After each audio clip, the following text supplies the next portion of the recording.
योग्य आहे. लागोपाठ 2 आलेत आणि धावगती जाऊन पोहोचले 15 धावा. त्या अगदी स्कोर कार्डवर. 15 रन्स ऑन अ कार्ड, 15 या अंकांवर धावगती. गोलंदाजी मार्कवर इथून गोलंदाज पुन्हा एकदा सुसज्जित होईल. 1.3 चेंडूंचा खेळ समाप्त झालाय. आता इथे फटका फसेल आणि पंकज तो चुकी करणार नाहीये. कॅच क्रमांक 2 पंकजच्या माध्यमानं विकेट मिळेल इथे फलंदाज बाद होईल. दीपकने अगदी चांगल्या पद्धतीने संघर्ष केला होता आणि तो चांगल्या पद्धतीने अगदी समाप्त देखील झालाय. परंतु आपल्या संघाकरिता अजून एफर्ट्स देणे ही फार महत्वाची भूमिका होती. प्रयत्न होते, परंतु त्या प्रयत्नांना मिळतंय अपयश. विकेटचं पतन, फलंदाज बाद.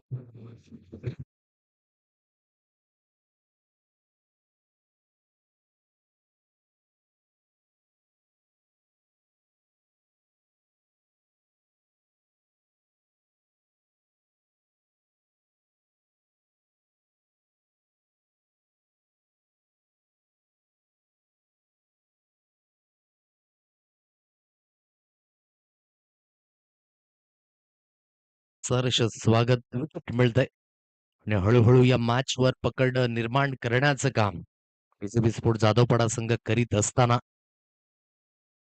फटाफटका खेळायचा आहे. बॅकफुटला जाऊन खेळला गेलाय. लॉंगॉनला क्षेत्ररक्षक आहे महेश. या चेंडू खाली तो चुकी करणार नाहीये.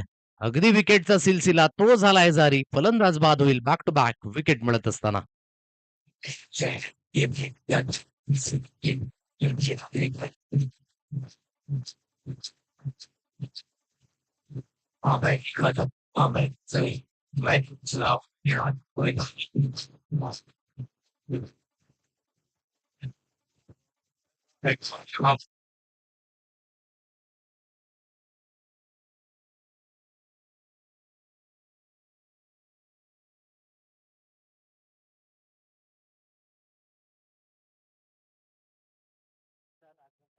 अवघ्या आतापर्यंत 15ही अंकांवर 15 रन्स ऑन अ कार्ड, 15 धावा.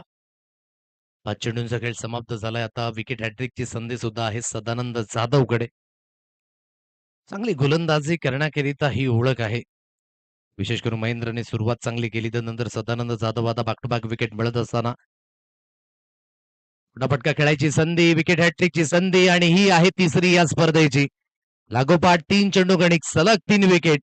पूर्णपणे आता गाडी पटरीवरून खाली उतरत असताना जय बजरंग गोरेकर पाडा या संघाला लागलेला हा 5वा धक्का. फलंदाजीच्या माध्यमातून झालेल्या मिस्टेक्स आता इथून संघाच्या अडचणीमध्ये वाट करणार आहेत. विकेट मिळाले, फलंदाज बाद.